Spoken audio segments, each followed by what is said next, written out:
I think we'll begin now. My name, as you have seen in the thumbnail, is Devika Priyadersini.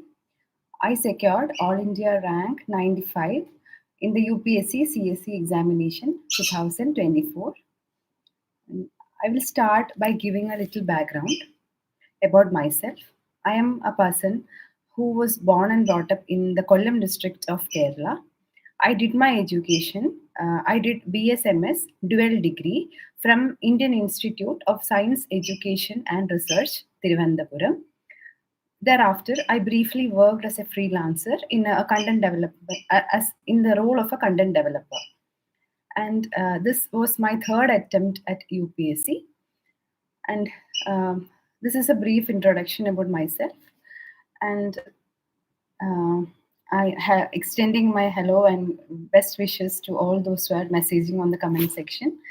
And before going to the comment section, I will like to share my strategy that I think helped me crack the UPSC examination. And before that, I would like to give a disclaimer, and that is the strategy for each of the people you see the names in the list varies. For myself, I also liked to watch strategy videos by previous year toppers, and one thing I did was I tried to connect somehow, not directly, but somehow connect with a topper through their talk or interview. And if I find any kind of similarity between myself and the topper, I could also connect to their strategy.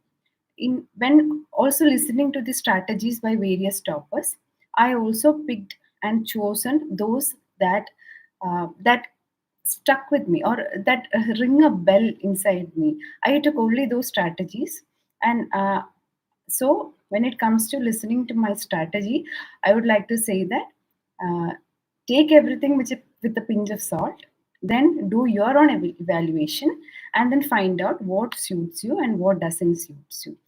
This is the thing that I can do for you, that is to share my strategy. So I'm going ahead with that.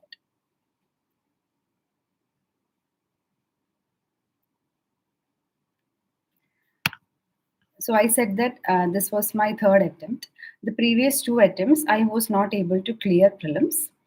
In the 2022 attempt that I gave, I did a basic preparation, but I could not clear prelims that time.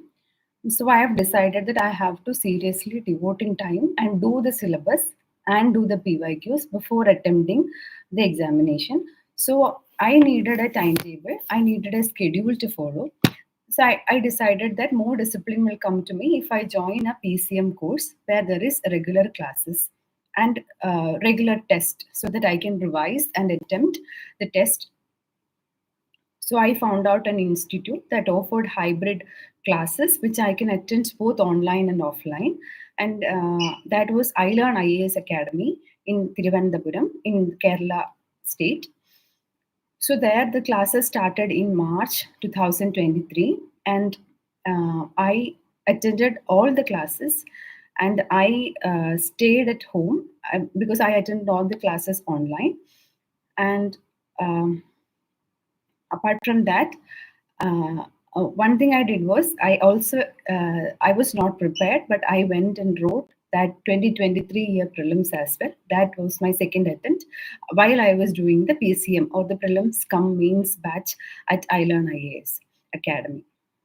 So when it comes to doing the PCM course, I will share with you the thing that I did, and I think that paved the foundation for my preparation. One thing I resorted to was to attend classes every single day without fail. Second thing I did was to finish those topics that were taken in the class that day itself.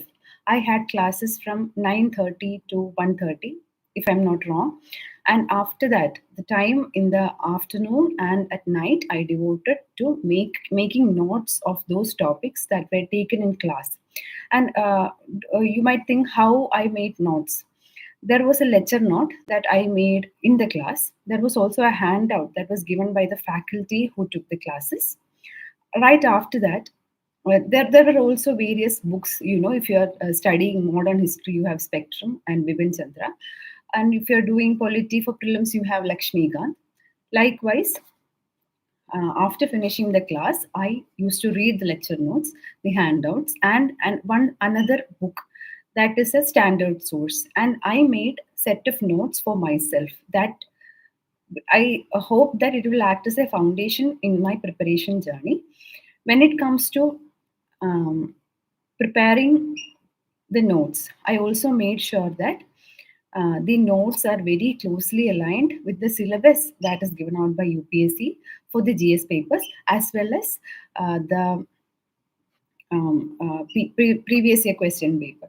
For example, if the classes were on society and the topic taken is say secularism, I will go back to I will open my after while I'm doing the study time in the afternoon. I will open the PYQ compilation of the mains questions that I have brought. I don't remember. It was Disha Publications, if I'm not wrong. They had PYQ compilation from say 19 from more than 25 years. So I will take the topic. It had topic wise compilation. I will take the topic society and I will find out the PYQs that were asked. And based on this PYQ, I will fine tune my notes from. So I will club all the lecture notes, the handouts, the standard source, and PYQ and syllabus. So this was something that I did. It was very laborious, I would say. So the most hard work or most exertion I put was definitely during the PCM classes, because we had classes in the morning. I had to do newspaper, then the current affairs notes, then the foundational notes that I was making. It was really laborious, but I think it paid way. It became the foundation in my preparation. And second of all, um, after after this notes preparation, there will be routine test that will conducted in the academy.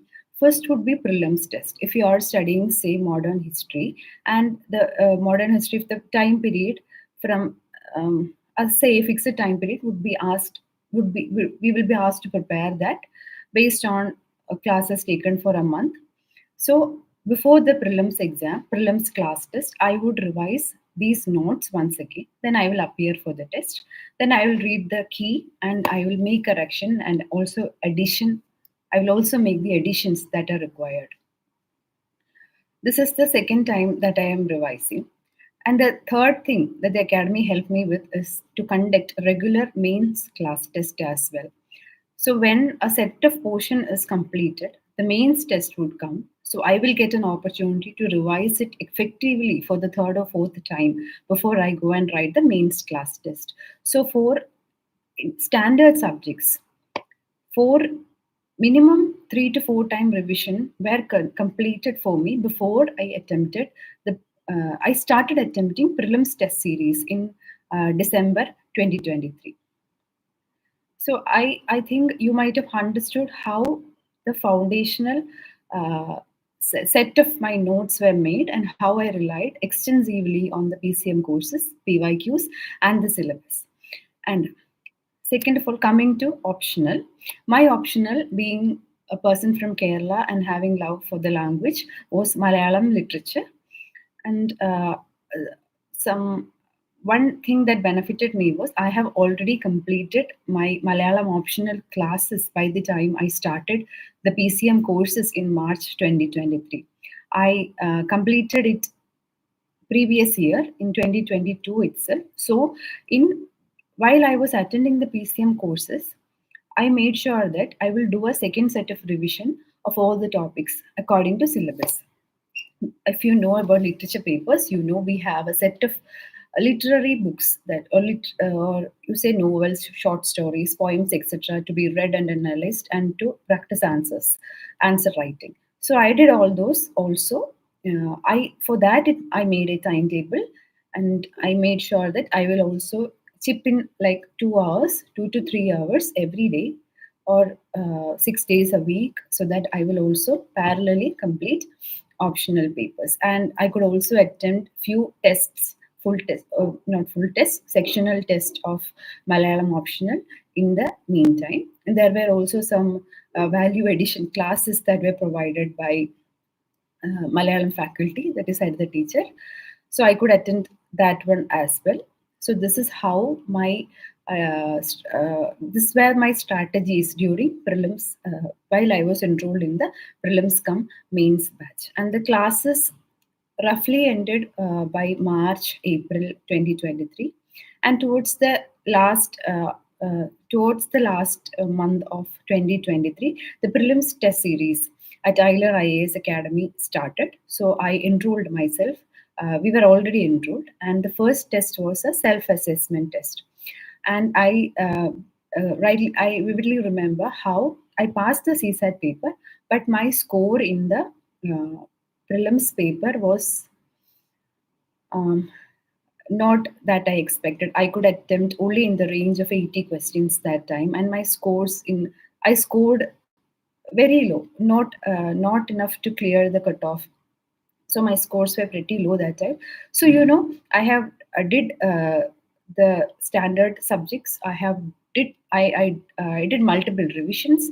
Even then, I could only score very low. According to my evaluation, my scores were not that good that time. So I understood that there is something lacking.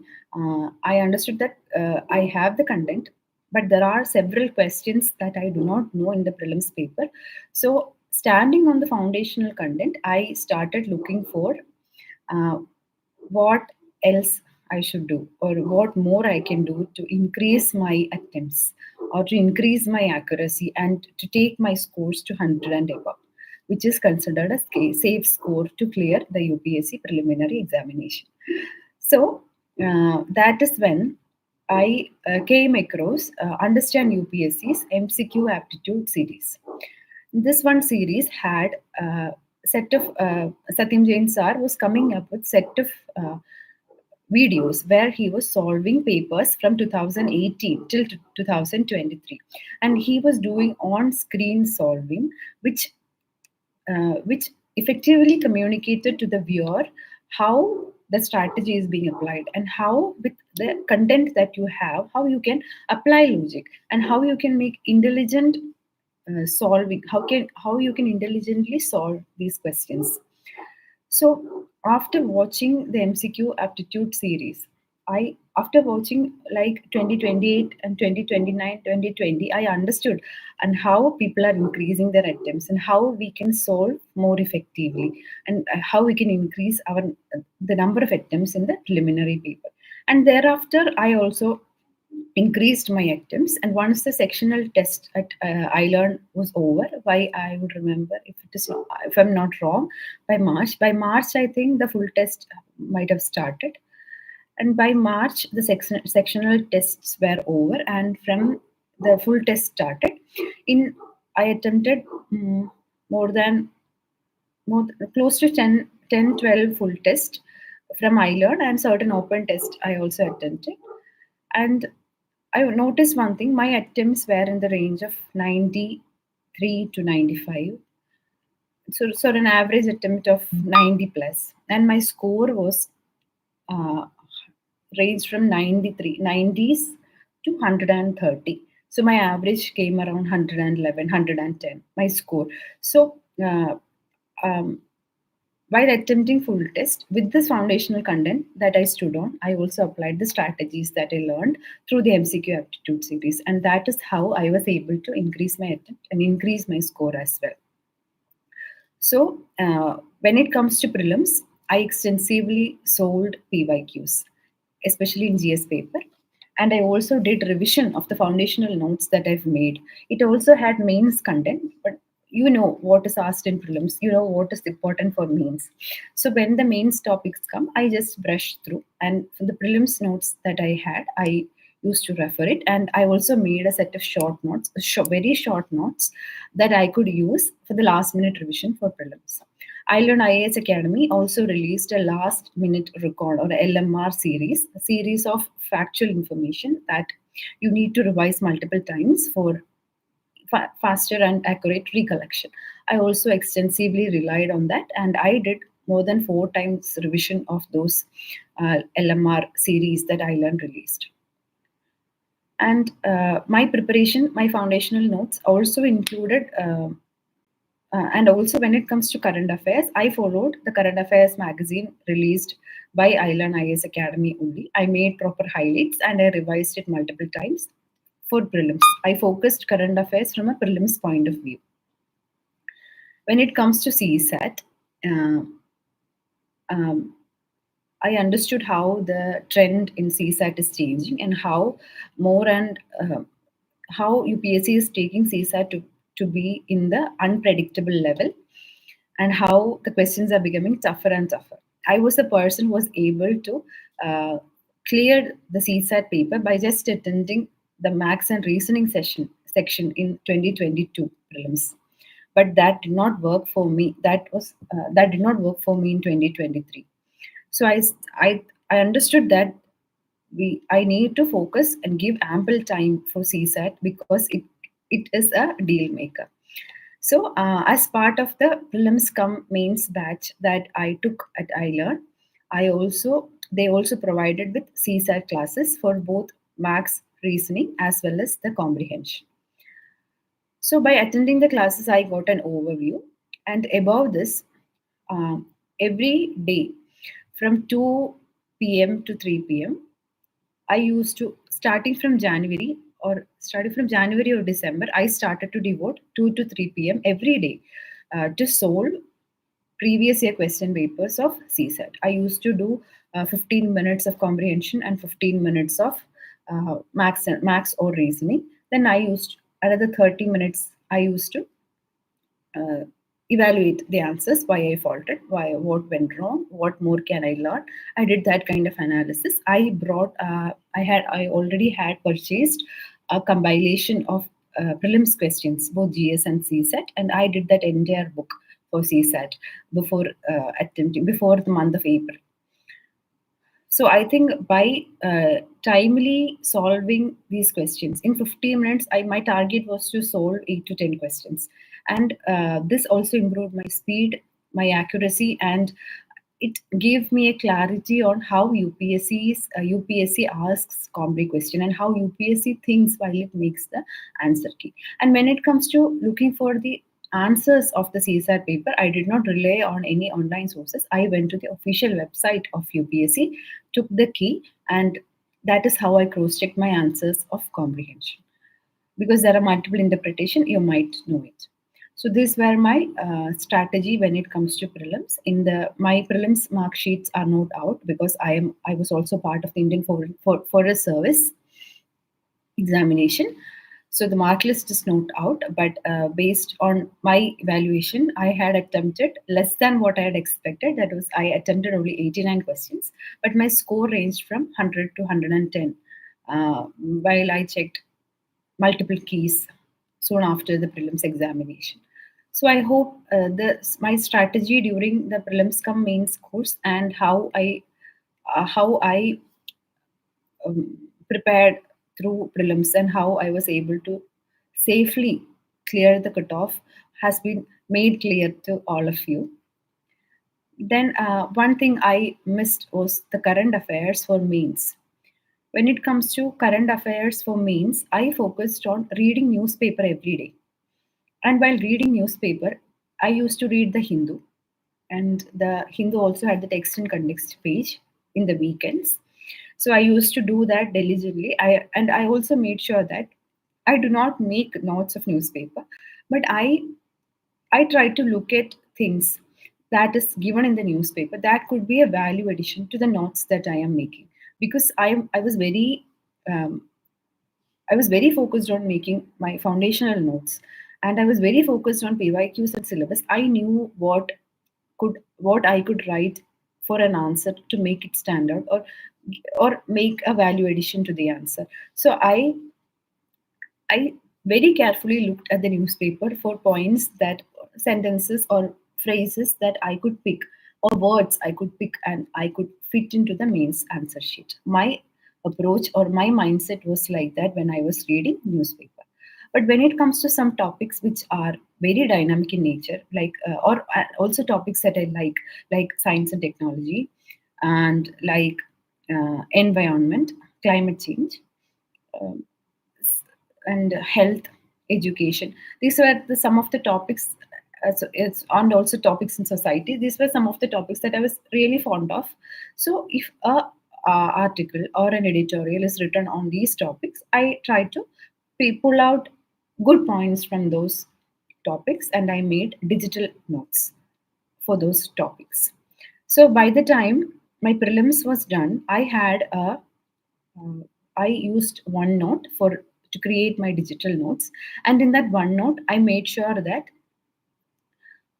it was divided as GS1, GS2, GS3, GS4, essay, and I had made sub pages. And under GS3, take for example, there was a subheading Science and Technology, and in Science and Technology there were several pages.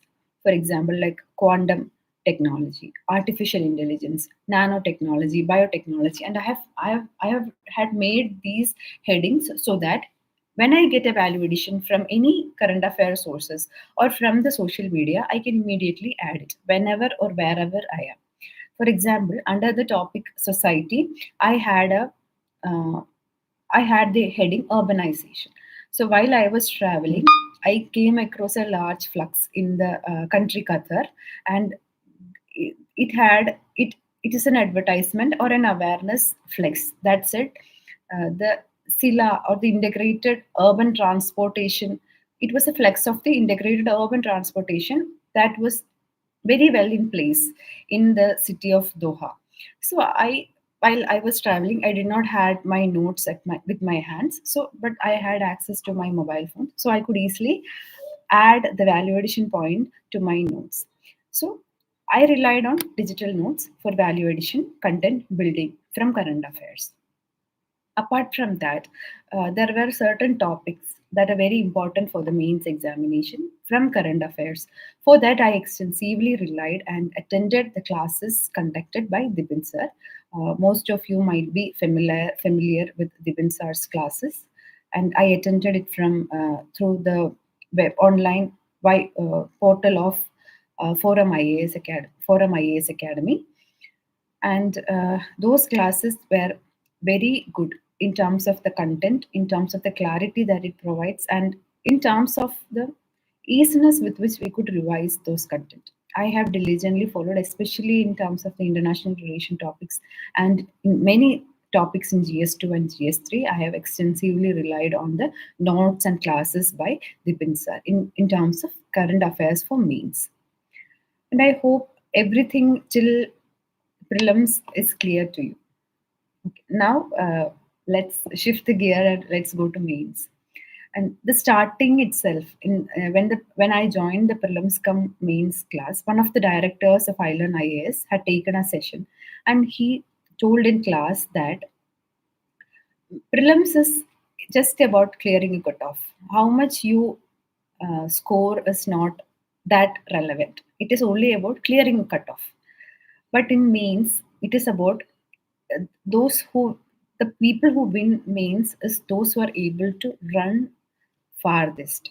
So I understood that for prelims you can do certain tricks. You can look at the areas that have high return of interest, uh, return of investment. But when it comes to mains, it is the game changer. Mains score will make or break you, literally, in fact, except for those who score exceptionally well in interview. It is your main score that takes you to the rank list. However top you can go, crucial role is played by the main score, and I hope that most of you know that.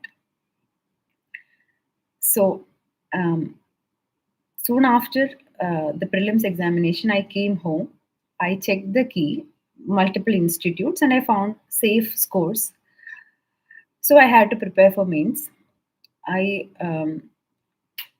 I went, took a break of 3 days, 3 to 4 days, and I came back I prepared from for that. For mains, I could no longer be stay online and attend the exams. So I had to go to the institute. I had to meet people to get their guidance, write exams. I knew all of this. So I shifted from my home to the capital city of Kerala, Thiruvananthapuram, where the academy, I Learn IAS Academy, was also located. There, um, what I did was, we were made into groups and we were allotted a mentor. And my mentor was Nikhil Lohidakshan sir. He gave us a introductory session about what he is planning to do and how the mains program is being designed in the IAS Academy. And thereafter, each week the uh, test series started, and each week we had a sectional test. First, if I'm not wrong, it was ancient history, art, and culture. So the test started only after the results were out in July. But by the time I had also enrolled with the Conquer Means program of Understand UPSC. So I started following Understand UPSC's schedule at first. So I had completed ancient history, or yes, I had completed art and culture ancient history in the first week, and I started with modern history. So I had enough time. I could prepare and very well attend the sectional tests that were conducted at first at I Learn IAS Academy. When it comes to my first test, I was only able to complete 17 or 18 questions. You know, there are 20 questions, 10 10-mark questions, and 10 15-mark questions. I was only able to complete 18 questions. Uh, but the questions that I wrote, I think because I did multiple revisions of the notes that I've made, I was able to score good in whatever answers that I were writing at that time. And there were certain errors of first time means attempting, or the person who was attempting means for the first time. Those were very correctly pointed out by the evaluators. So I noted all the feedbacks that I got and I tried to improve it over time. And the paper completion was a challenge for me. And Nikhil sir gave me constant assurance that you will be able to do it. Just go with the flow. You will be able to do it. And two subjects very important for mains is essay and ethics. For ethics, I have did PCM course under TJ Abraham sir in Island IAS Academy, and I had the handout that TJ sir gave, which were very effective in the base building the foundation of my preparation. For ethics, I followed the daily answer writing. In iLearn, each week was devoted for a topic. So there was 1 week of ethics. In that week, we had daily answer writing on ethics. Initially, I could not write answers. Points were not coming. So I tried.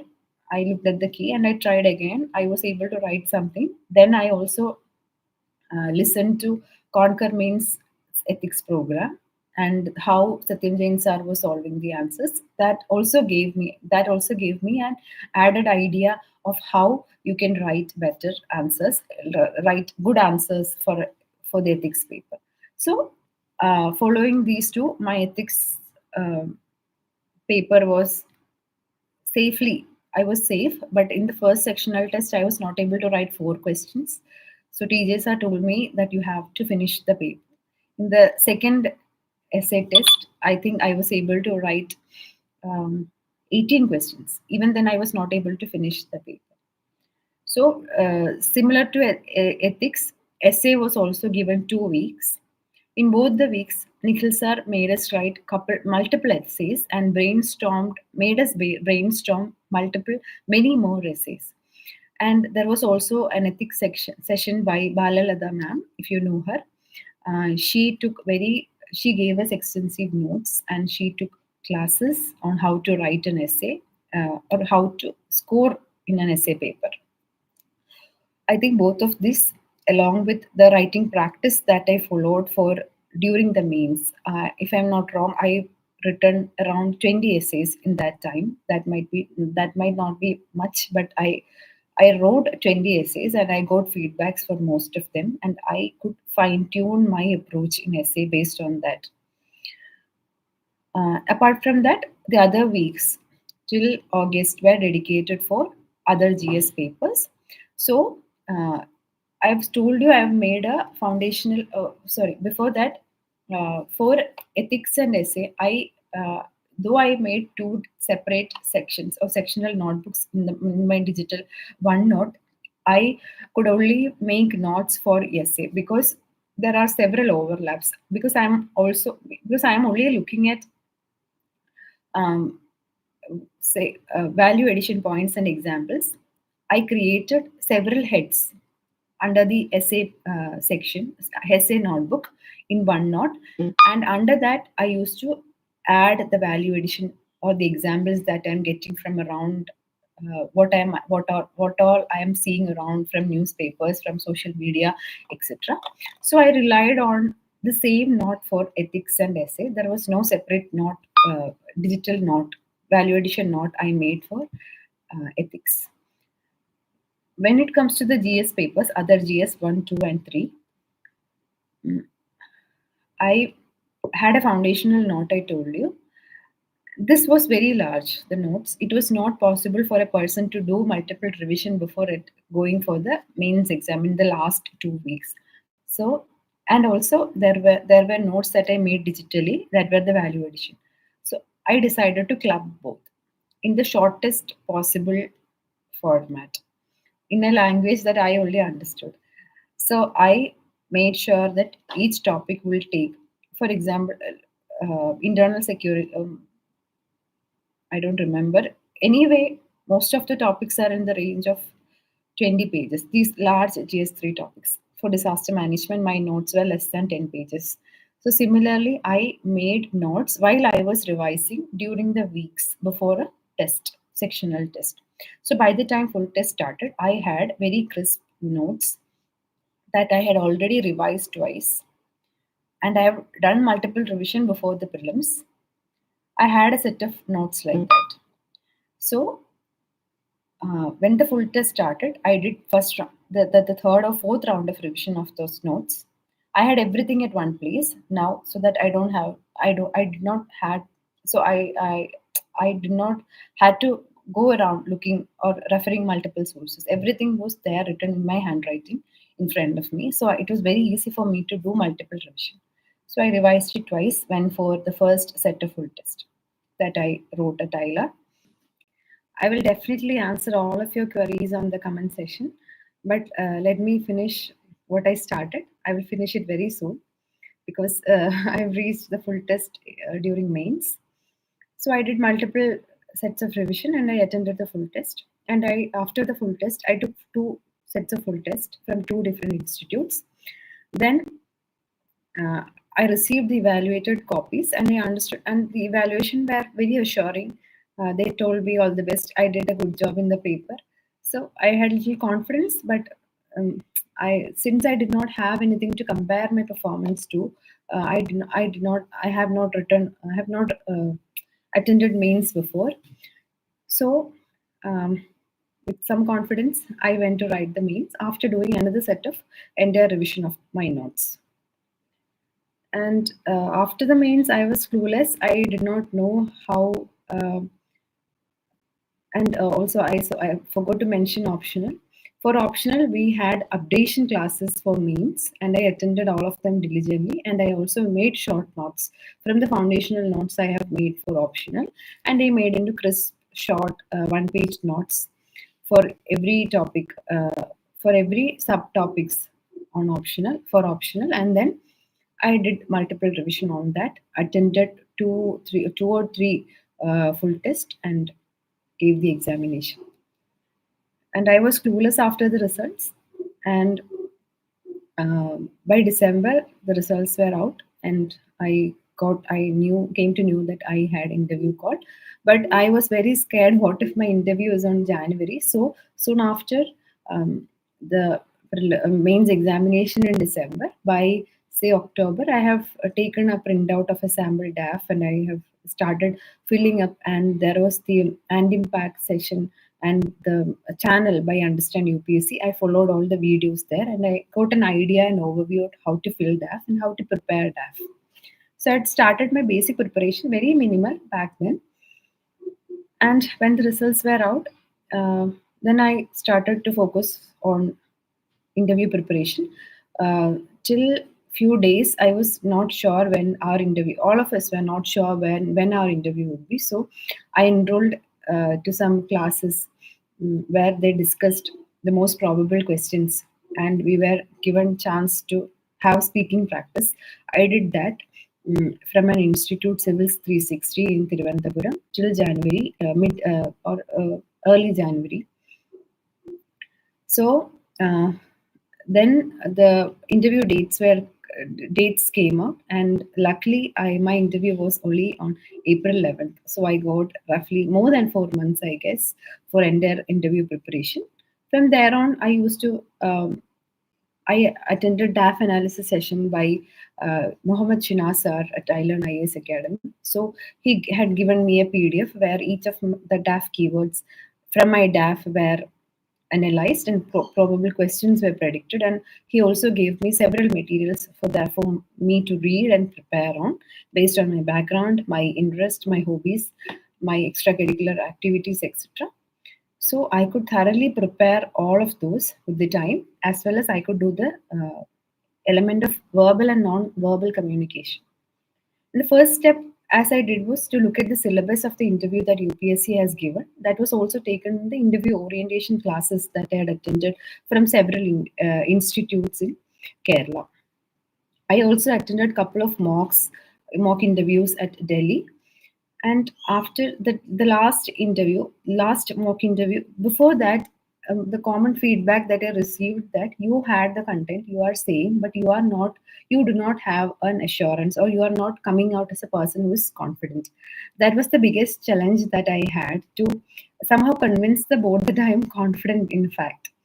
So I attended a couple of mocks in Delhi. The initial mocks, I went there for 5 days. The initial mocks were um, repeated the same feedback that I'm not confident. You do have content. Certain people said I lacked content. I had to read more. But the last interview I attended was with Sriram IAS, and there was Sunil Oberoi sir, the chairman. He gave me all the assurance. He said, I am in the zone. You will definitely get more than 185 marks. You are in the zone. Do not go for more feedbacks. You do what you're doing right now. And he gave me all the assurances. And when I came back to Kerala and I attended few more mocks, the same feedback got repeated, that you are in the zone, you will get you will get good marks. And the last interview I attended was with UPSC study mates. It is a group of mentors or people who are giving UPSC examination, or who have attended the interviews, went for interview, who are still in the examination process. And they also gave me very assuring feedback, and my confidence level was taken to very high levels after the last few interviews that I attended. Then I have made extensive notes, and my interview notes were all in digital format. And I did multiple revision of the notes that I made. And I also made sure that the digital, I was very scared if what something happens to the digital copy. So as the last revision of the interview notes, I had written down everything, or the most important points that I had to remember for the interview into a notebook. So I could also carry them with me while I am waiting in the UPSC house, Dolpur house. And when it comes to speaking practice, I did the mirror practice. I also had a very effective peer mock with two other friends who are also giving interview that time. We effectively communicated, worked on our verbal and non-verbal communication skills, as well as we prepared several topics. For example, we looked at the transcripts from Suman Sharma ma'am's board, and we extensively prepared on those random topics that were asked by that board. So effectively, when the interview date came, I was a little tired from the repeated mocks, the repeated revisions. Somehow, I also knew that within 2 weeks the results will be out. There is this tension, and my interview was not finished. So, uh, amidst all this interview day was just another day. I was very excited to be there, to interact with the UPSC members, and I was allotted Sanjay Verma sir's board. And The interview was, I felt like an average interview. I did not do anything exceptional. I answered the questions. I tried to take the interview to a conversational mode. And they also responded to my efforts. They also connected to my answers and asked follow up questions. I tried to be genuine. I tried to be myself in the interview. And after the interview, I wanted to relax, but I also, back of my mind, I knew that I had to prepare for prelims. It is already April 12, April 13. After the interview, we also had the medical, and after that I came back to Kerala. Back of my mind, there was this sound that prelims is upcoming, but I was not able to prepare, in fact. So I took some days off, and that is when the results came. So in 22, in April 22, the results came, and luckily, luckily I got All India rank 95, and from there on, I've been in a sense of satisfaction that I'm out of the cycle. I feel grateful. That has been my mood. And when it comes to my result, and when the marks were announced, I was very eager to know what went right, what did not go right. And something unexpected was the first mark, that is the essay. I scored 119. I do not think I wrote that much to deserve this mark, because before the essay paper and even after the essay paper, I felt very terrible. It was the lowest days in my mains preparation, or during the mains examination. Those were my lowest days. Still do not know what gave me 119 marks in essay. And for the GS subjects, except for GS3, I scored decently well. In GS1, it is 103. GS2, it is 123. In GS3, it was only 82. It is lesser than what I had expected.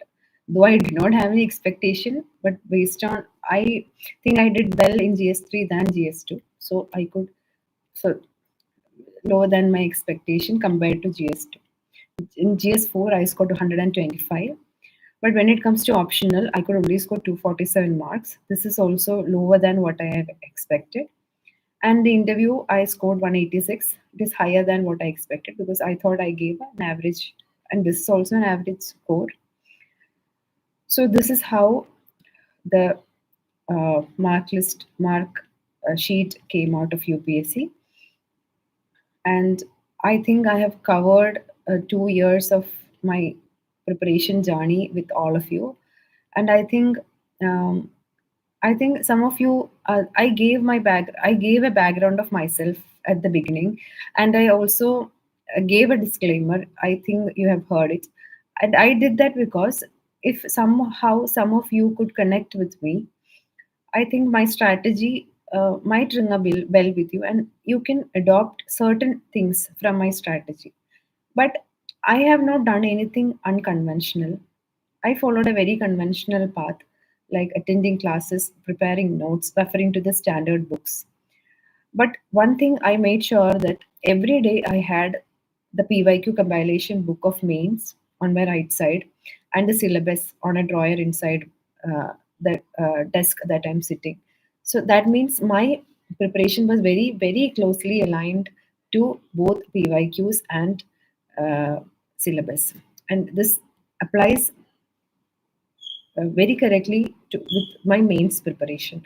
And I also made sure that whatever I read and whatever I write as notes for mains during my foundation course time, I made sure that that is of some value, that could bring some value to my answer. And I only picked and chosen those points or phrases that I could write in my actual mains paper. And it was and I could also do that effectively by combining all the notes into crisp format and doing multiple revision. This is something that every person might have told you. You might have heard it from many people, many of the people who have come in the UPSC list. So this is the thing that worked for me as well. So I think you might have understood the three things that is required here to do what I did. One was consistency. You know what is the most difficult part is to do the same thing over and over again, to do the or to revise the same thing that you've revised just a week ago, you will feel, like, why am I reading this again? At many times during my mains revision phase, towards 2 weeks before the actual mains, I felt that. So this consistency and to come back to the table that you're studying every day, it is one of the difficult thing, and I think that is the most difficult thing in this entire journey. And second of all, what gives you this consistency, and that is discipline, and that is something that has to be inculcated in you. And luckily for me, I think it was my school days back in my first standard to 10th standard. I studied in a school that imparted this value in me, I think. And third important thing I would say would be a sense of self assurance that will come in handy, especially in the interview stage. But throughout, I think you need self assurance. The aspirants that I'm interacting these days, and I feel that they do not have that kind of self assurance. I think once I am now talking to you from the other side, it's very difficult, I know, for you, each of you, to be self assured. You do not have a gauge, you do not have that kind of um, I know many of you might in a self doubt phase. So I think it is time to suppress it or ignore it, or for the time being, and routinely do the things that you have to do. I know several physical, mental, or social exigencies would come in your life, but when you're preparing, when you're trying to give this exam, give its 100 percentage. And I think if the luck also favors, you can be in the UPSC final list. I I like to say that there are actually 7 stars that has to align properly. That is the element of luck that I'm saying. The GSSA, GS1, GS2, GS3, GS4, option 1, optional 2, and the 8th star, that is the interview. All of this 8 stars has to align for you to be in the list. And I think that is there comes the element of the smart work that you've done plus the luck factor. So this is this is all about my journey, and I think this is the first time I have been very elaborate while sharing my journey in any platform. So for that, I would like to extend my sincere thank you to UPSC Time and the people behind UPSC Time.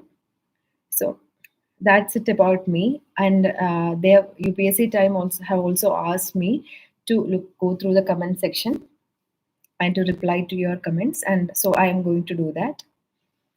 And I, first of all, I would like to thank everyone who has sent the congratulation messages here on YouTube. I've told you my optional was Malayalam literature. There is one question regarding analysis of PYQ. And simply saying, for prelims, I focused on the MCQ aptitude. I relied on the MCQ aptitude series in the Understand UPSC channel and the strategies that were mentioned there. And my notes were also, the foundational notes I made was also based on the themes that were repeated in UPSC. So I gave extra focus to those things that were repeatedly asked in the UPSC prelims paper. When it comes to mains, you can buy any compilation of mains question in the market and you can see the pattern of question that is being asked. You can also see how the pattern of questions are changing over the course of time. So I think by relying on a compilation, you can do the PYQ analysis.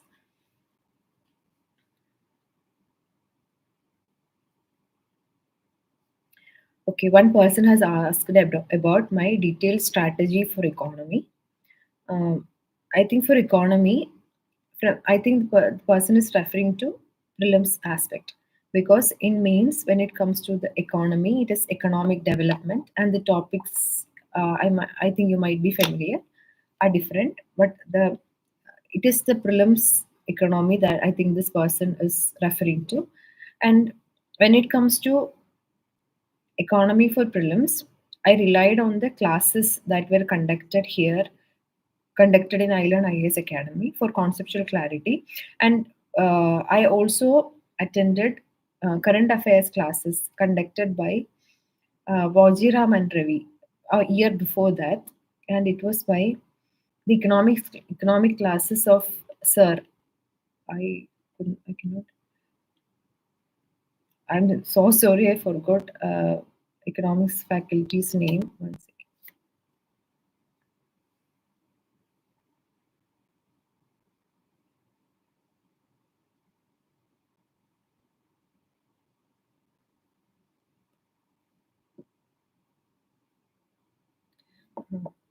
Jain Sir.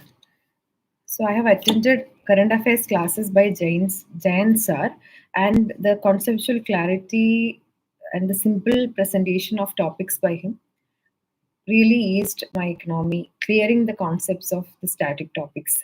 I have not referred. I tried to read Vivek Singh, but I did not think it was giving me the kind of return that I was hoping. So I stopped reading Vivek Singh. I relied on class notes, PYQs, etc. for UPSC prelims preparation.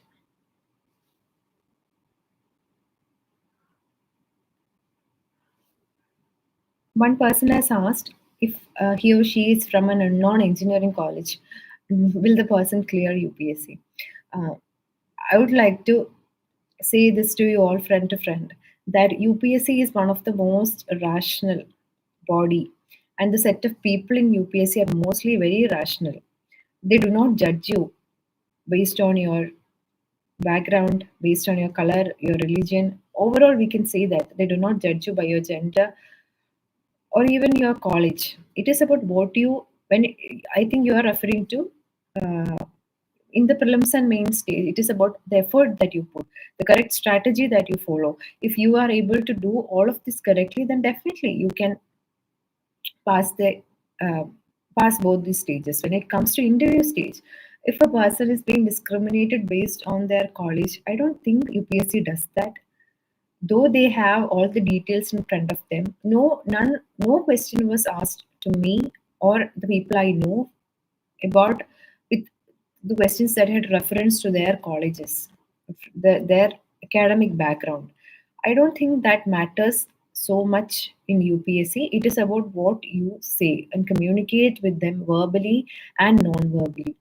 In one of the interview orientation class, I go to know that what matters is what you say, not what you are, not what you have done, or not what you have written in your DAF. What you say matters 90 percentage, and only 10 percentage is the rest of the things matters only 10 percentage. So do not worry about that. If you are a person who is willing to dedicate your time to prepare for this examination, and if you are keen on, if you have enough motivation, and if you're keen on cracking this examination, you can give it a try. You do not keep these kind of prejudices in the back of your mind. I hope I have clarified that. One person has asked book list. I have not referred anything unconventional. I have only followed the standard books. If I had to enlist them for ancient history, medieval history, I referred the NCERT. I don't think I finished the medieval history's NCERT. I don't remember. When it comes to modern history, I read both Spectrum and Bibin Chandra. There are overlaps, but I liked to read Bibin Chandra once I prepared the notes from Spectrum. I don't think you have to do the kind of notes preparation that I did. I was a person who liked to learn by writing. That's why I resorted to preparing notes. So, Bibin Chandra and Spectrum, and I like to use the quotes from Bibin Chandra, and I like to write them as conclusion in my answers in history questions. History questions can be very monotonous, and every person will be writing same kind of answer. So I used quotes and examples and certain mentions that Bibin Chandra has made in the textbook. Those are all old NCERT. And when it comes to society, I did not rely on a single source. I referred to PYQ. I relied on the class handout that was given in the Island Academy. And then, based on the PYQs, I looked up in the internet and made notes. When it comes to geography, I relied, as all of you might know, extensively on the NCERT, especially the physical geography of class 11th. I did the textbook very well, and I then followed the handouts that were given. For Indian geography, I followed the handouts that were given in class, or the class notes that I made. And based on the PYQ and syllabus, did I added to my notes. So GS1 is over. GS2, Polity, for prelims, I referred only Lakshmika. And for mains, what I did was, while I was doing the prelims topics, while I was reading Lakshmikant, I also went and looked at the PYQ compilation and the questions that were asked before from these topics. And I had identified themes and I had looked up internet and made notes. For example, there are UPSC tends to ask questions from parliamentary committee some or the other year. So for all important parliamentary committee, I have made points, notes that were, I think points are already there in Lakshmikant. If not, might have referred internet and I made the basic points, pros, cons, and then I also looked up. I have searched internet all over and to find out examples of the work done by these committees, and I have found certain latest examples that I have also added to my notes so that I could give an example when a static kind of question regarding parliamentary committee is asked. I would also done that. This is an example of how I made notes without a proper source for polity. When it comes to social justice and governance, I relied only on the notes and handouts provided by Ijaz sir. He was a faculty. He is the faculty in Ireland IAS. So I relied only on that. And for certain extra things that I needed, I referred to internet. And also that was not required most of the time. And also when I looked at PYQ and I also collected points and value addition material from current affairs. And for international relation, it is one subject that I liked. So apart from following Dipinsar's class, which was very extensive, I also followed the articles and editorials, and I made notes for international relations, certain countries that were in use. For example, it was 25 years of strategic partnership with India and France. It was also the time when PM or there was a high-level visit from or to Greece. So in certain countries, if there is an editorial article or a FAQ or a text and context, if it is addressed in the text and context page, I used to make notes on those countries. It is something that I liked, so I did that. For economic development, I relied on the handouts that were provided in ILERT. Plus, I also relied on Dibinsar's material. No other standard source were referred. And certain topics like agriculture, I have made notes on my own from the newspaper or current affairs material that I come across randomly. For science and technology, again there was no one source. It was from newspaper. I used to make dynamic notes for science and technology, and for environment as well. For prelims or for all of these, I referred to the class notes and handouts that were given as part of my PCM course. And apart from that, I also made sure that I was very aligned to PYQs when it comes to science and technology, environment, etc. And for environment also, I made notes on my own from newspaper, apart from the handouts that were provided in class. Again, no one standard source. For internal security, Aishwarya ma'am had given very good notes. I relied on that. Means focused notes were given, and I have made short notes from that, and I did repeated revision. And I also looked at certain. I looked over the internet to find out some recent trends, recent examples for internal security topics, and incorporated them with my notes. And finally, uh, what else? Disaster management, there were notes given in ILERT. I followed that. And based on current affairs or events that are repeating in news, I have made notes for myself. For ethics, I only followed the handouts that were given in class by PJ Abraham sir. I have not referred to any other books. And I tried to refer, but I don't think none of them were useful to me as much as the handouts were. So this is my sources that I referred to. Refer to standard books plus notes preparation very closely aligned to PYQs and syllabus.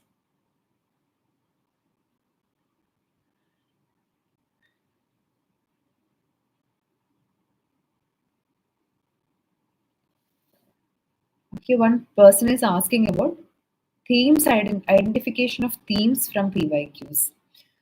Um, when it comes to identification of themes from PYQ, if you're referring to prelims, yes, the questions are not repeated. So the themes you have, if you have a notes, if you have made notes, keep on revising these highly repeated themes. If you do not have notes, then refer to the highlighted standard source that you're referring to. When it comes to uh, mains, whatever the question be, there will be a set of points that you can prepare and be ready with it. What tweak is needed is to fine tune those points to match the demand of the question. That is the skill of answer writing that you have to develop. And I think that will come to you only with practice. And one thing I used to do was, I used to every day after studying a topic, I used to look at the compilation, take one or two PYQs and try to answer myself from whatever I have learned in class and back at home. So I used to do that. So I think that kind of skill will come to you once you practice more with the content that you have. You will learn to fine tune it to meet the demand of the question. So that's how you can make notes for mains from these themes that you identified and practice answer writing to use these the notes that you have made. I think I have clarified your question.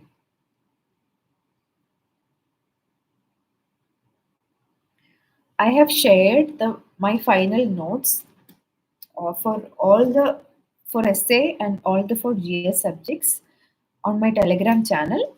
The link to which is available, I think I will make available with the help of UPSC Time in the description of this video. You can access the notes, and I have a disclaimer to make that notes were made as the last for the last revision. It's very short. You might not understand what I have meant because I have done repeated revision, so I know what is there and why is there. So you might not understand, but I think you will get a template where you can prepare your own notes. And if possible, I think I have also relied on the notes made by Animesh Pradhan sir, a All India Rank 2 last year. And those areas where my notes fell short of, I relied on his notes to incorporate the points that he had written. So I think you can have a broad overview from the notes that I've shared on the Telegram channel.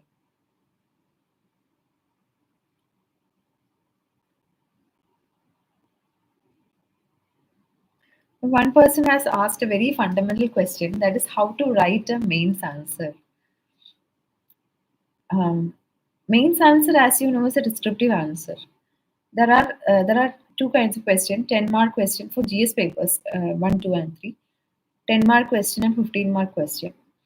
How to write a mains answer is a very broad question. So I would like to narrow it down. I will say a few points that you have to keep in mind while you are writing a mains answer. First, an important thing that you have to keep in mind is that you should be writing an answer to the question that is asked. That is, you should address the demand of the question. You should not be writing what all you know about the topic. That is not required. But what you should do is to write what the question demands. That is the basic fundamental thing that is needed. That is a skill that you have to develop. And you can use the keywords from the keywords in the question while framing your subheadings so that your answer is very, very closely aligned to the question or the demand of the question. The second most important thing you have to keep in mind while writing a mains answer is to improve the visibility. Make your points, your value addition points, your subheadings, your examples, your diagrams stand out so that it will catch the eye of the examiner. There are several tricks for that. I think by referring to Topper's copy, you can see all of that. So and this is the second thing, and the third And another crucial thing I would say is to use simple language that everyone could connect to, and write short points and substantiate your answer with an example. So the examiner could easily relate your answer with the demand of the question. I think it will be a value addition thing. And in this is the broadest things that you have to keep in mind while writing a mains answer. And you also have to follow the I do not think if it is needed, but everybody is doing it, like to write an introduction, then body with subheadings, and a conclusion, proper conclusion. That will fetch you, that will give you marks for the 10 markers and 15 markers. I hope the broad question I was able to answer in my limited time. One person has asked about preparing for state PCS. I do not know which state you are referring to. And if that is your call, then please go ahead and prepare based on the demand of the examination. Covering science and technology from basics. Um, because I was from science background, I studied science all through my life, and I did post graduation in two scientific disciplines.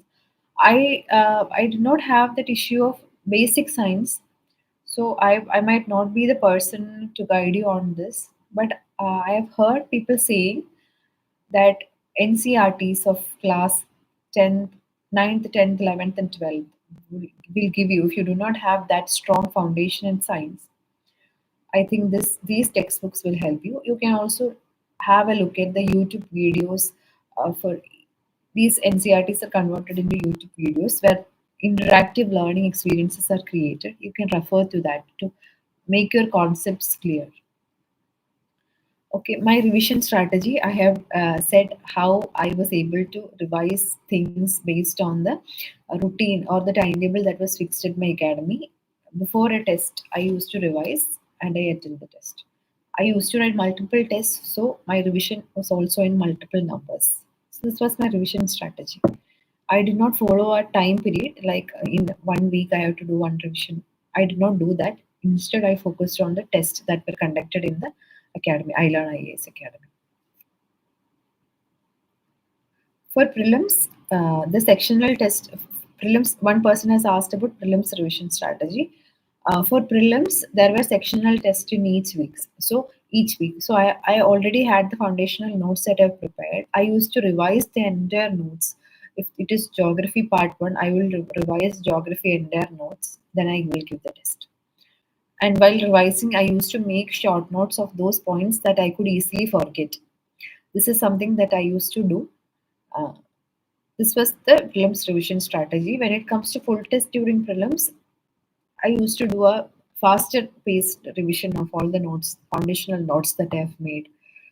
And I also used to do PYQs every day in that time slot, 9 to 11 and 2 to 4. Every day for the for roughly starting from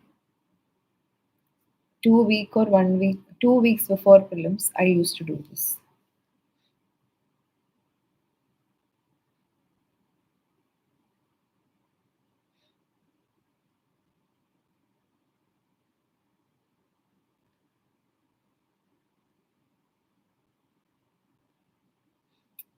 One person has asked my whether you were academically good right from 10th standard. I was a person who was I used to study every day, and I used to put in sincere efforts, and I used to score good in my academics as well. But that doesn't matter here. Uh, what matters is the discipline that you have. Your academic achievements from the past do not. I don't think that the UPSC members will be impressed by that unless you have that kind of achievement. I don't think they will be biased to you if you do not have good academic background. If you have the willpower, if you have that motivation to work hard for to clear this examination in your this attempt itself, I think that is all that matters. Okay, my interview experience. I have one person has asked. I have given a brief of my interview experience. It was a very cordial board. It was very pleasant. The Dholpur house is very beautiful. The inside where you will wait on a chair, and the chair faces the courtyard, and it has several trees and plants. It is full of green color. It's very soothing and calming, and the people there are very caring. They repeatedly ask for you for water, for cooler, for chair, and everything. It was a very nice experience for me. One person has asked the difference between mock interviews and UPSC interview. Sorry, I think I missed this. Okay. Difference between mock interview and UPSC interview. Mm. One difference is that you will not get a feedback at the end of the interview. Other than that, the mock interviews that I've attended, some of them were different, but some of them were close to the UPSC interview itself. There were random questions. There were questions that were from your DAF. There were questions from current affairs in the actual interview. This happened with most of the mock interviews that I attended. So uh, I do not know. I don't know. People, I have heard people saying that UPSC interview experience is very different from the mock interviews that you take. But um, the mock interviews that I attended with former UPSC members or for with bureaucrats, most of them were quite close in judging me and helping me judge myself.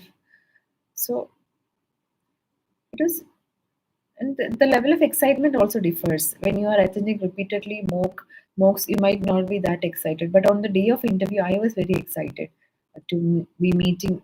When I came to know that it was Sanjay Verma sir, I was very excited to meet him. I was very excited overall. That is the only difference that I can say now. Sorry, my answer was very cluttered. I hope this is my experience. It might vary from people to people.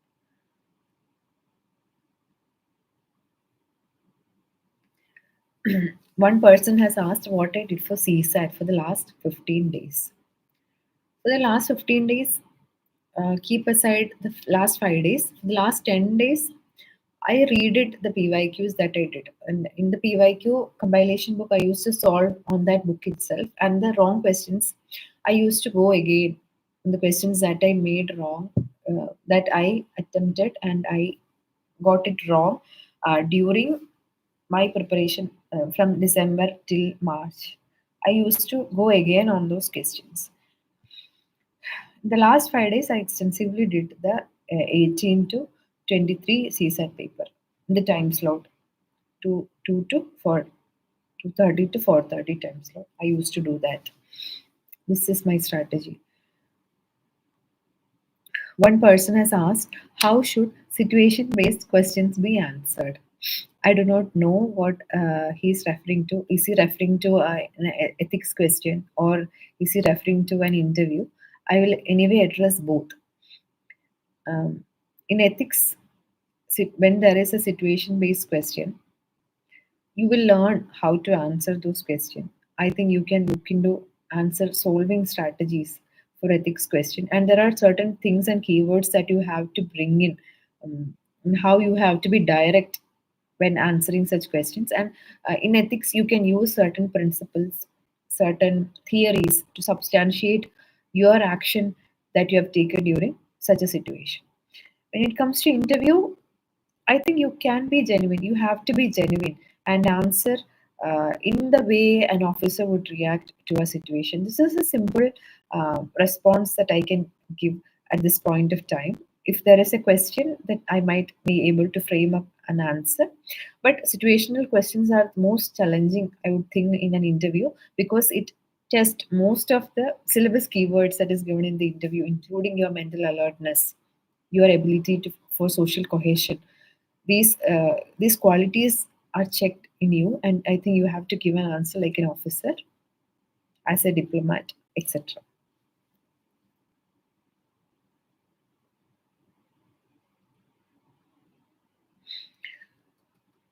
One person has asked for my value addition in GS2. For each topic cited differently. When it comes to polity, the questions that we can expect in mains paper are generally static and current affair based. For example, any recent bills that were introduced or passed uh, in the parliament. So in those questions, it is current affairs, and to bring the recent context, to bring in the articles that is concerned from the constitution. These were certain things, limited things that I could do for value addition. I relied on classes by Dipin sir, and also I referred to internet to get value addition content and newspaper that I have made during my preparation stages while reading newspaper every day. When it comes to governance and social justice, I used to do the same, refer newspaper or refer while looking through social media. You will come across certain initiatives or um, certain schemes or certain examples you will get. I used to collect all those and I used to write in the answer. And I also made sure that I had stat in my hand when it comes to social justice concerning people like women, transgenders, elderly, children, etc. I made sure that I had the statistics of their numbers of the kind of issues that they face. For example, I had the stat for the percentage of child marriage, the percentage of or the child sex ratio or the sex ratio in India. All of these I had ready made so that I could do repeated revision. And I think this is something bare minimum that everybody is doing. And apart from that, I try to bring examples from newspaper or from everyday life that I see around. This is about social justice and governance. And also coming back to polity, apart from articles and committees, these were also used. I used to refer to internet to find out. Uh, I will look into some notes by some coaching uh, academy, and I will take few points from that academy and to add to my notes. If it is a name of a committee or a good conclusion that I could read. I also did that. When it comes to IR, I did not know anything special. I followed the Binsar's class and I also made some notes of my own. I clubbed both. And the keywords that the Binsar discusses in the class, I think that would give you value addition or an edge to your answer in the international relation question. I think this is something that worked for me for GS2 value addition.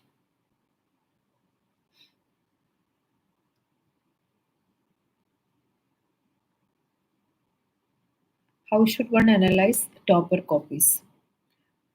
First of all, if you're a beginner, I think you can do a peripheral reading by underlining the question and the demand of the question, finding out the demand of the question, underlining the keywords, and to see how the topper has addressed the question properly and how his or her answer sticks very close to what is demanded.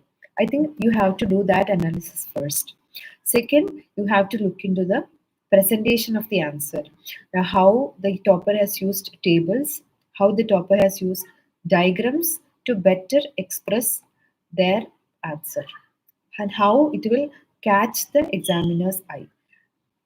And thirdly, you can go into the content part and look at how the topper has used statistics, recent context, examples, etc., to substantiate and make their answer stand out.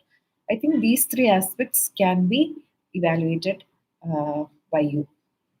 I think this will help you as a first person who's looking at topper copies. Once you have developed the skill of answer writing, then I think you should open a topper's copy, take the question and try to write the answer on your own, and then evaluate or compare your answer with the topper and find out how I went down or I went above the topper's answer, and fine tune your approach accordingly.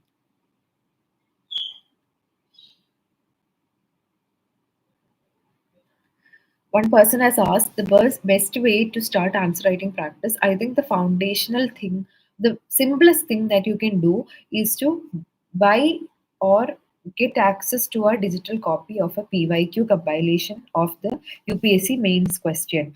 And for each topic that you're studying every day, after studying, take out the compilation and check what all questions have UPSC asked. Pick one or two questions and try writing answer to those questions. It will help you revise the topics that you studied by, and also by writing an answer, it will improve your understanding of the topic and also help you recollect this topic if it is asked again in some test series or actual UPSC examination. I think you can do both of these here. Uh, the basic thing you can start from is PYQ, I would say.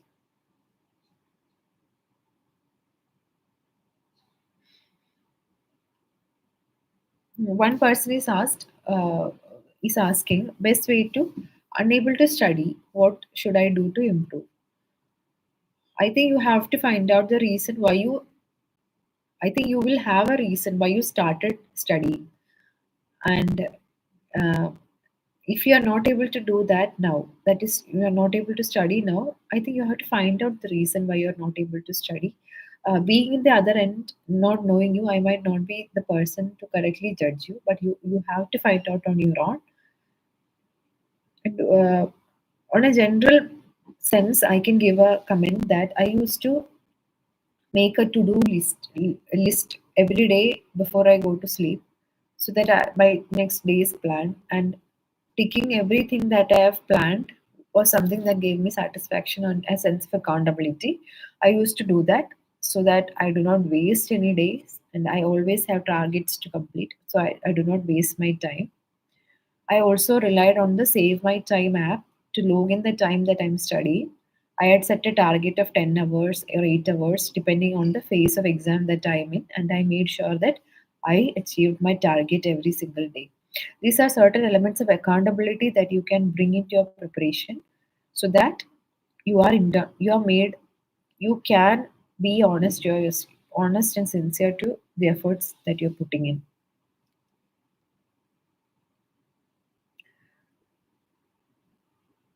How to cover the syllabus. UPSC syllabus is very vast. And to cover the syllabus, as I said, I relied on a PCM course. If you're not taking any coaching, I think you have to make a timetable, and there are several artificial intelligence tools that are available in market these days.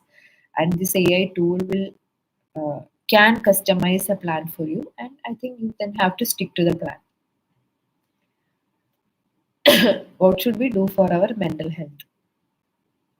Okay, this is one important aspect that most of us ignore during our preparation time that will lead to anxieties, breakdowns, and whatnot.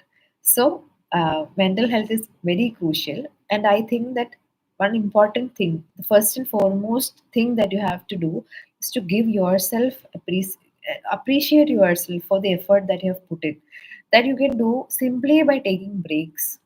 If you have done a week of study, then you've attended an exam, and you have referred to the key of the examination, then I think you have to take a break of at least 4 to 5 hours that day. Do some things that makes you relax, and this is the basic thing that you have to do. And second thing you can focus on is to have a place to go that is outside the UPSC circle, that is outside the people you are associated in the UPSC preparation, so that the break time you take, you are out of the circle, you will have exposure to outside world.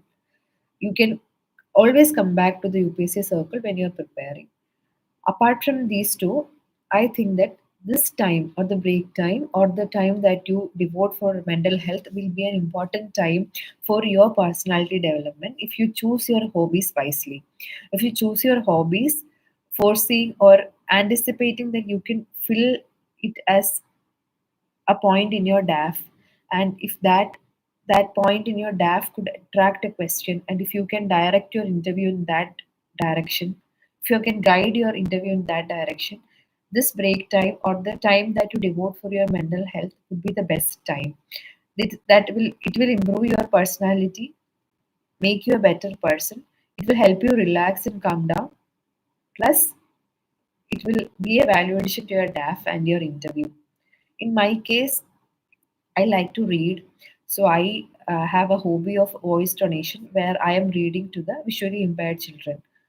That is something that I started 2.5 years ago, uh, before I started preparation in 2023. It is a initiative based on a WhatsApp group. So I could wind down by reading, and I will get a sense of satisfaction that I'm doing something for some some children who are unable to read. That gave me a sense of satisfaction and relief. I could be out of the UPSC uh, sphere, and I could also use it as a point in my DAF. So I can direct questions. Even in the real interview, my first question from my DAF was, "What is voice donation?" And the interview went to that direction for a while, and about the disabled community, how we can improve them. And I think the one of the quality that UPSC checks in the interview is social cohesion, and that element you can reflect it. I was able to reflect it, I think, by leveraging on this hobby that I have. So be intelligent in focusing on your mental health and focusing on taking a break. Be intelligent that you can use this to leverage your final goal, and above all to help someone and to make a difference, and to largely be a to stand for humanity. So I hope the mental health aspect is clear. And this is for a normal person. If your mental health is going out of your hand, definitely go and seek the support of a health practitioner, a psychiatrist, or a psychologist. Do not carry stigma around that. You have to take help. NCERT for geography 6th to 12th or 11th to 12th, which is good. One person has asked, and it will depend on your level of understanding of geography. If you have the basics of geography, I think you do not have to go and read 6th to 10th geography textbook. If you are well aware, then you can directly go and read 11th and 12th. But the 6th to 12th, 6th to 10th geography is pretty simple. Uh, ex- so if you are interested, you can read. If you have time, you can read. Otherwise, there is no, it's not a must thing that you should do. And one person has asked your essay and ethics strategy, which I have shared, and I think you have understood that. Okay, my daily study schedule.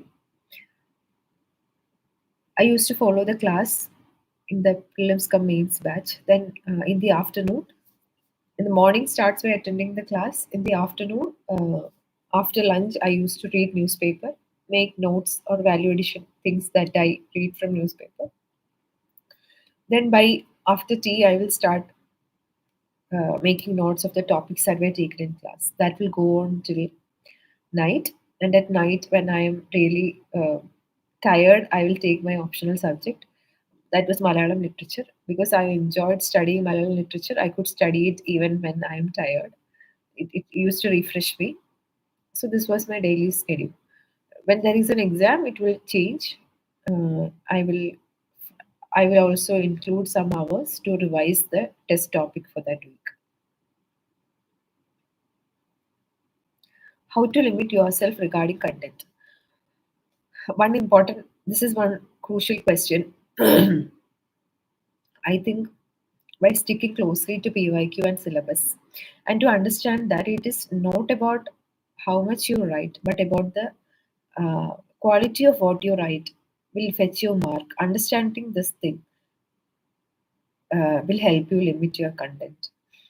One thing you have to stick to is to not refer to multiple sources for the same thing. Trust the sources that you've picked. Pick a good source first, then trust the source that you've picked. Then make notes or do repeated revision or do highlighting of the source that you're referring to. I think this way you can limit your content. So stick very close to PYQs and syllabus. 2026 attempt going to start now. Please provide me a suitable timetable. and this person has asked for a timetable, and I'm sorry, I'm nobody to set a timetable for you. It depends on your strength and weakness, your physical, mental, and other social commitments. So you are the best person to set a timetable for you. As I have said before, there are several AI tools that are available in market. Do an internet search, and even I think ChatGPT can give you a good timetable. Uh, tell ChatGPT your needs and priorities, and how much time you are devoting to studies, how much time you need for your other things. I think based on your customization, you will get a good timetable by one of the AI tools that is available. So I think it is clarified. Conquer means batch review. Should we join? Again, it depends upon you. I was pretty satisfied with the mains test series that I have enrolled. I enrolled for both. While enrolling in multiple test series or multiple programs for mains is a reflection of the FOMO that you have. But because I trusted, understand UPSC, I also enrolled in Conquer Mains, and it really elevated my preparation from whatever I was receiving from the mains test series that I learned. Conquer Mains also added on top of that, and I did not extensively follow all the topics in Conquer Mains. In the subjects that I was confident on with myself, like GS1, GS2, and GS3, I did not much focus on Conquer Mains notes and the videos, but for essay and ethics, I extensively relied on Conquer Mains. Essay for ethics for most of the videos. I have watched all the videos, and I have solved all the questions that were discussed, and also attended the flash writing sessions in certain topics. And I think if you can balance both, I think Conquer Mains would be a nice. And the answer keys that they provide really had good content. In GS2, um, there are multiple committees. You can pick and choose your favorite thing, or the committee you can recollect, and you can add to your notes. The quality wise and the delivery mode, all of those were really satisfying for me. So there is no reason for me to not suggest Conquer Means. But it depends on you, your needs, your position, your preparedness, etc.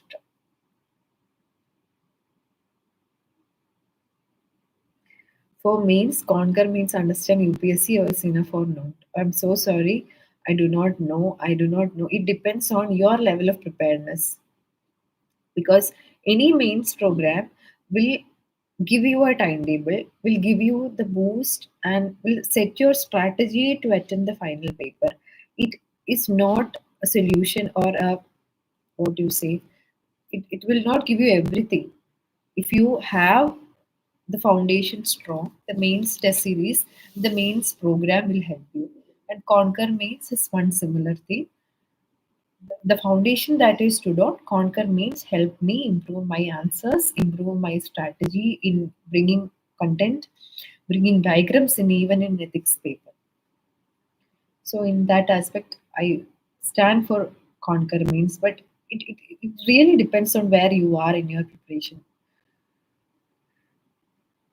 Science and technology के लिए कौन सी resource?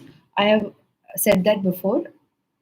I did not refer to a standard source. Might you might have to look into the videos of others who might have referred to a good source. Because I am from a science background, as I said before, I relied on the newspaper. Timeline for 2026. Are you asking for a timetable? Then I have said what to do for a timetable.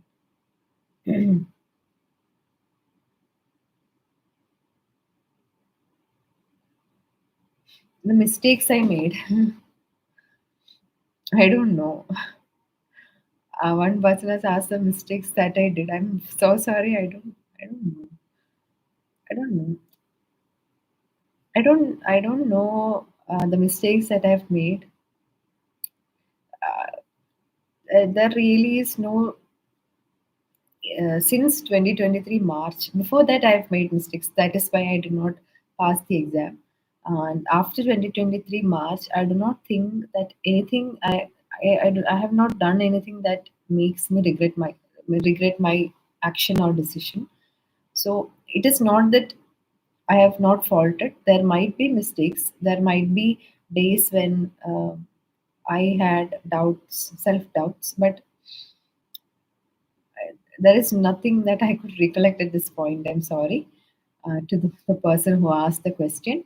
And one thing I also want to say is that UPSC preparation journey is very long. It took me 2 years for dedicated preparation. So, in this 2 years, there will be several exigencies or emergencies that comes in your way. Your social, physical, mental. There are several commitments for you, and there will be several exigencies that will come your way, and uh, you have to be mentally prepared for whatever comes your way. You will study, or you will achieve the target of the day, and I think you have to have this mindset. This should be set in your mind in your preparation stage, so that whatever comes at your way you will overcome. And one magical thing that has happened, I do not believe in uh, magic. I do not believe in, I believe in fate, and I think fate is cruel. But even then, during my preparation time, everything, it is like the universe conspired, everything fell into places, everything worked somehow favorably for me so that I could study. There was no one thing that uh, say derailed me from my schedule and studies. Somehow the universe conspired for me. um, I don't know how that happened, but it happened for me. But even if it did not happen to you in your journey, be prepared for whatever exigencies, but be very alert, be prepared so that you can overcome whatever comes your way. Old NCERT or new NCERT for history, it all depends on you. Some people say old NCERT, some people say new NCERT. Doesn't matter, I think. Whichever book you are comfortable, whichever book is available to you, please go and read it. Make sure you read it. It is not about one or the other. Should we make notes of NCRTs? Yes, yes, you have to do, because NCRTs are made for school students. It is in a narrative fashion. It has an organic evolution or organic way of telling the things. You have to pick and choose the things that UPSC demands, and I think you have to incorporate the content from NCRT to your foundational notes. I don't think you have to make a separate notes. I don't think you have to make separate notes for NCRT. I think you have to make a note or a place where you can refer overall. And to that, you can add NCRT's points from NCRT. That is what I did. It's my suggestion.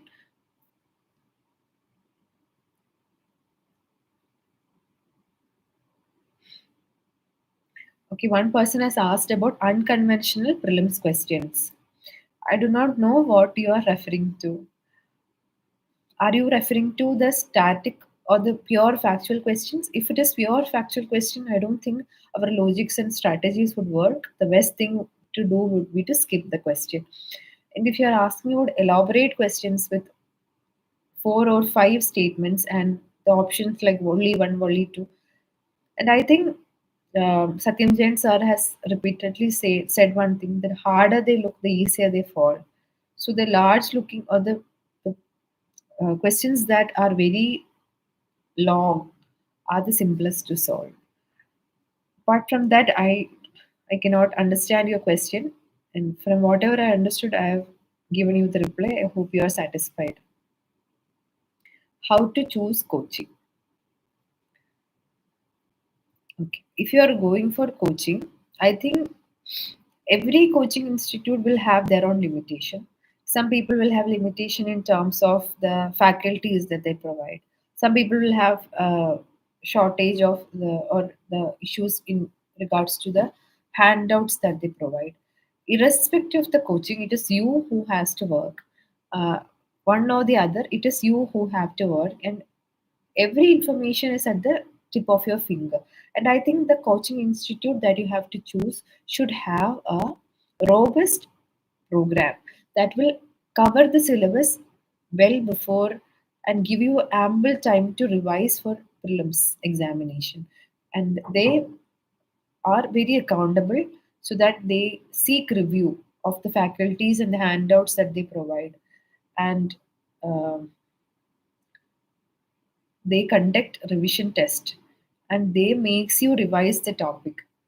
I think you have to choose a coaching who have a plan. Even if you do not have a plan, you can follow the plan of the coaching institute. Vincendra or Spectrum, I read both. I said before. I have told that before. You know all the questions, those will be hard. Okay, one person is asking about the questions that I do not know how to approach those questions in the mains paper. And it is very rare that a question will come about which you have no idea. Very rare. You will have some idea. For example, last year, the twister question, from the question itself, you will come to know it is an atmospheric phenomena, and the question itself said where it is occurring. So you know, and you can imagine what a twister might be. So you can write an answer that will give you some marks. I do not know if the examiner or the evaluation is done like that, but you can uh, address the basic demands of the question, like drawing a figure and uh, highlighting where twisters can occur, and giving a basic, addressing the basic demands of the question by explaining it. If you do not know anything about that, if you are asked about a travelogue or an art and culture question which you have no idea about, or the literary works during a certain period, if you have no idea about it, it's better to skip rather than writing and wasting your time. And you can rightly use that time that you save, around roughly 7 minutes, in all the other questions.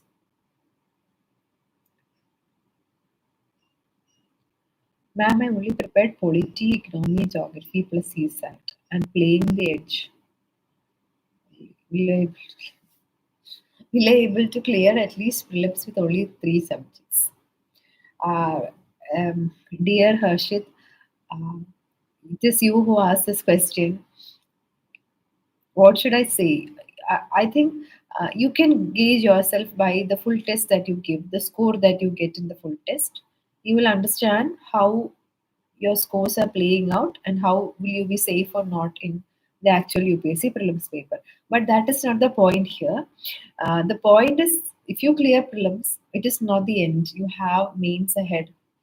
What about the mains topics? If you are not prepared for that, yes, some people are very efficient. They can prepare and give a good mains paper in the limited time that they have at place. So if you are confident on yourself with the three subjects that you are prepared, you can definitely go ahead. If you clear prelims, I think you have to work really hard. And if you are an effective worker, I think you might be able to clear mains as well. So brace yourself and go ahead. Can we manage college with UPSC? I'm sorry, I'm not the right person to ask this question. Please ask someone who did UPSC with during their college. Resource list. Did I make any resource list? I did not do any resource list like that. I refer to certain strategy videos by toppers, and from there I referred to. From there, or while I'm studying, I looked at the resources that I need. Okay. How to maintain consistency? Accountability. You need an accountability, internal accountability and an external accountability. Internal accountability through to by making I did by making to-do list and by ticking everything that I plan to do that day, plan I did that day. And I also use the Save My Time app. So I can log in 10 hours or 8 hours. Otherwise, the app will send you a message in the morning, you did not meet your goal, and that will make you feel bad. And external accountability, because I had a institute that put up routine revision test. So based on my performance, I had to consistently be in the preparation mode to perform well in these examinations. So accountability will give you consistency.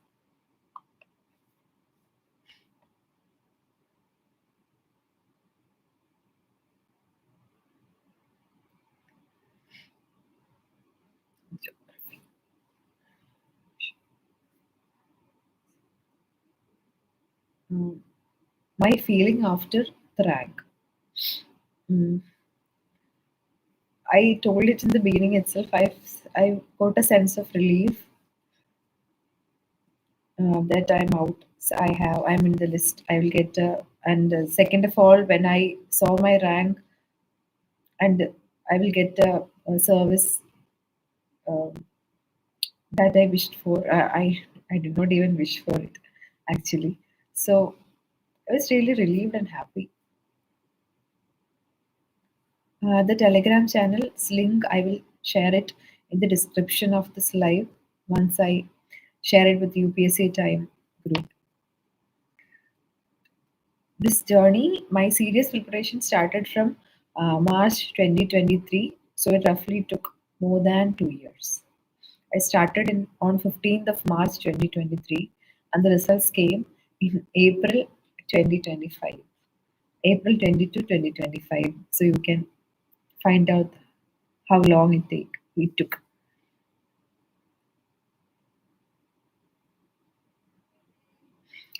Uh, I have already shared the experience of my interview and the differences that I felt. Three main differences. I already told you. I have already given the answer.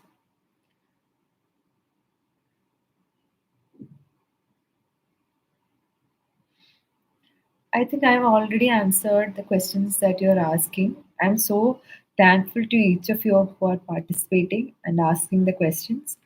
And I hope you will stay sincere to your own journey and be accountable to yourself. Be honest to the efforts that you're putting in. And I also hope that you will have the right guidance. While picking and choosing the guidance, be very careful and you will get words of advice that I'm giving you right now. You will get that so much from around you. And I think that you have to you have to gauge yourself, your strength and weakness, and take every advice that you get from around with a pinch of salt. Some people will on your face come and say, you don't have to make notes. You don't have to make notes for prelims.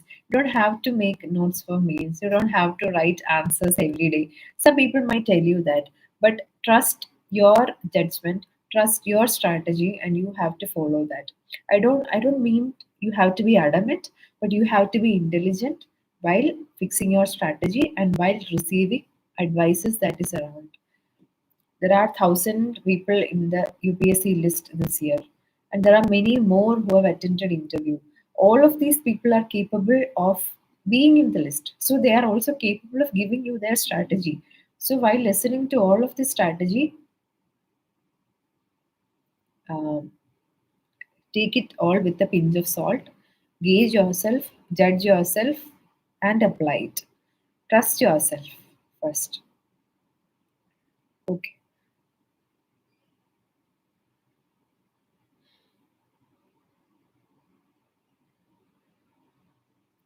And when it comes to the language English, I think you can constantly read an English newspaper, the editorial pages. It will organically improve your language. And by the time you reach the interview stage, you will have a good command over the language.